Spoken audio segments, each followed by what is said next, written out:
よろしくお願いします。これはセガから発売されたメガドライブ用ソフトザ・スーパーシノビです。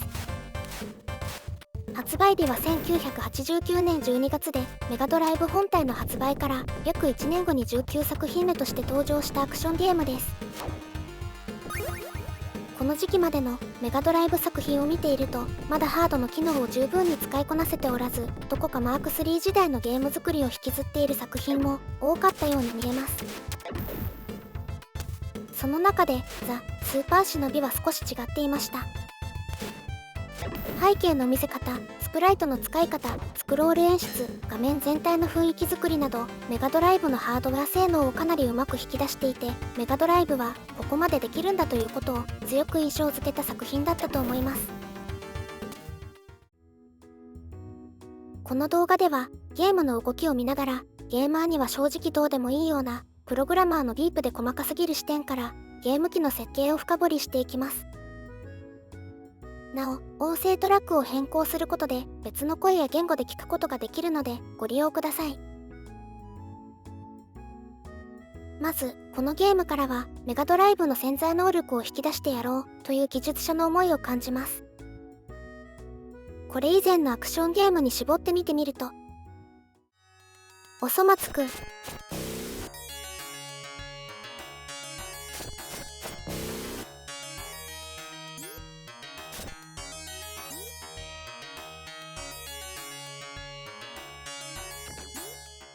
アレックス・キッド、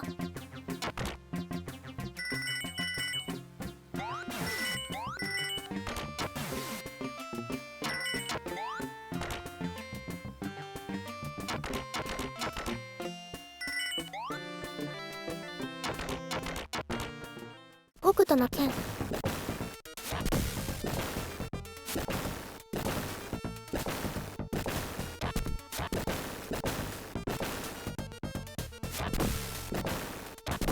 これらはまだメガドライブの機能を使いこなすというより試行錯誤の段階にあったように見えます。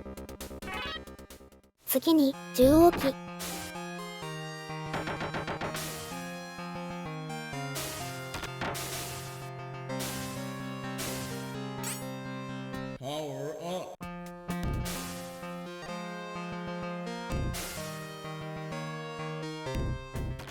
大魔界村、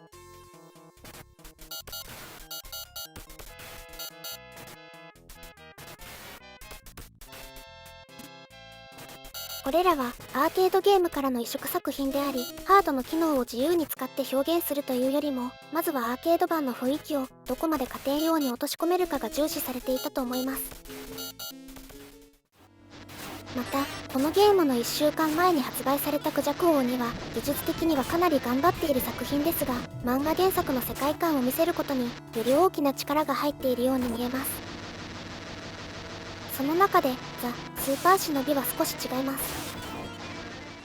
あくまでも私の主観ではありますが、グラフィック、スクロール、キャラクター表示、そして古代雄三さんによるサウンドまで含めて驚くような技術の使い方をしているわけではありませんが、メガドライブというハードの魅力をかなり丁寧にまとめ上げた作品だと思います。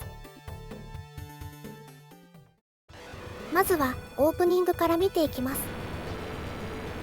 当時のメガドライブの性能を見せるという意味では、これはかなりよくできた画面です。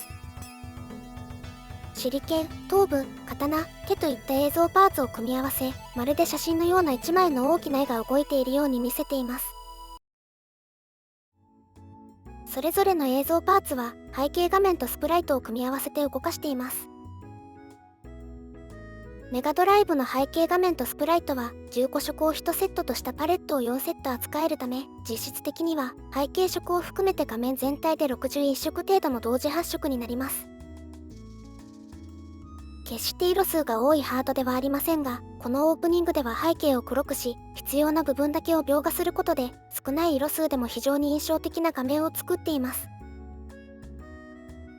また、このシーンでは動画的な演出の中で大きなキャラクターを扱えることも見せています。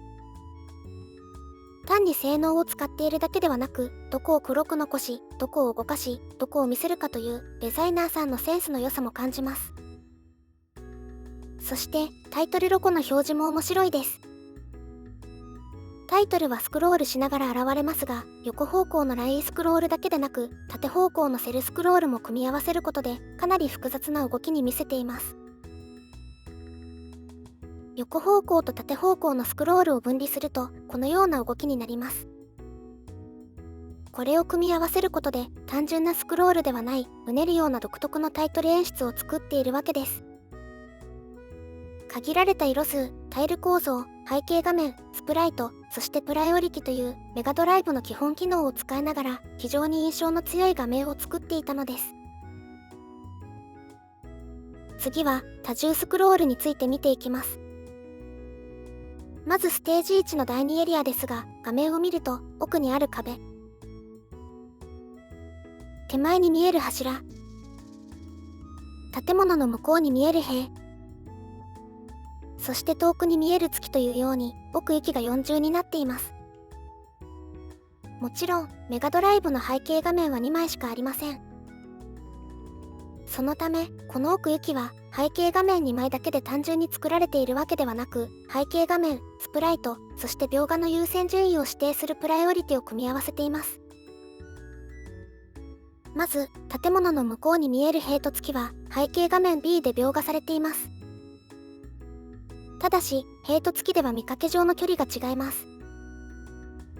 そこでラスタースクロールを使って画面を上下に分け、月のある部分と塀のある部分を違う速度でスクロールさせています。これにより同じ背景画面 B の中に描かれているにもかかわらず、月は遠くにあり、塀はそれより手前にあるように見えるわけです。そして建物の奥にある壁と手前に見える柱は同じ背景画面 A で描画されています。ここで使われているのが描画の優先順位を指定するプライオリティ機能です。メガドライブの背景画面は 8×8 ドットのパターンをタイル上に並べて画面を構成しており、タイルごとに描画の優先順位を高い、低いの2段階で設定しているのです。スプライトも1枚ごとにプライオリティを指定でき、その組み合わせでこのような優先順位で描画ができます。背景画面 A では赤い部分、つまり柱のプライオリティを高くしているわけです。この多重スクロールには興味深い点があります。それはステージ1のエリア1との違いです。この2つのエリアはゲーム上は連続するエリアになります。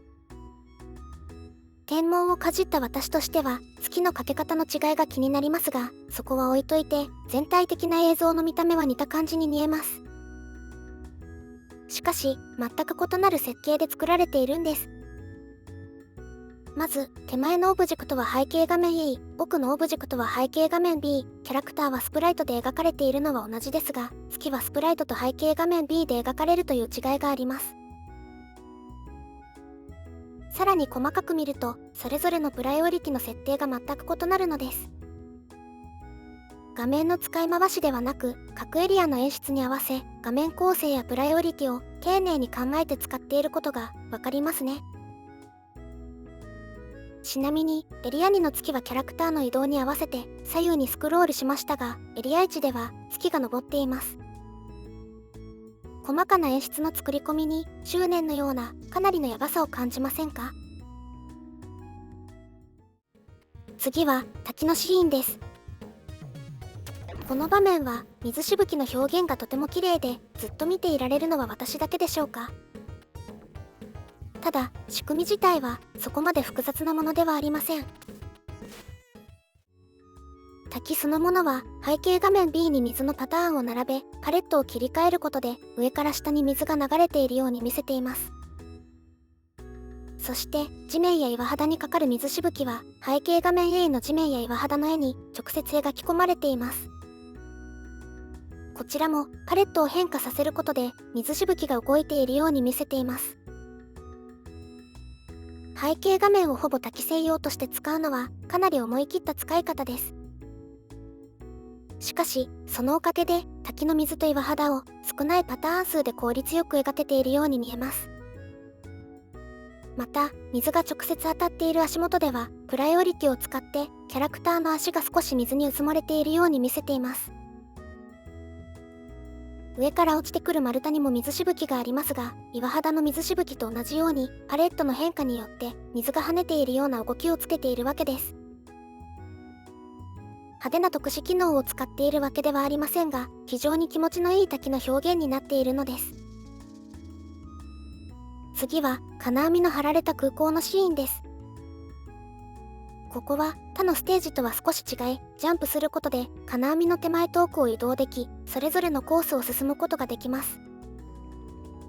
金網の手前遠くに別のコースがあるという意味では、ナムコのローリングサンダーを少し連想させる作りでもありますね。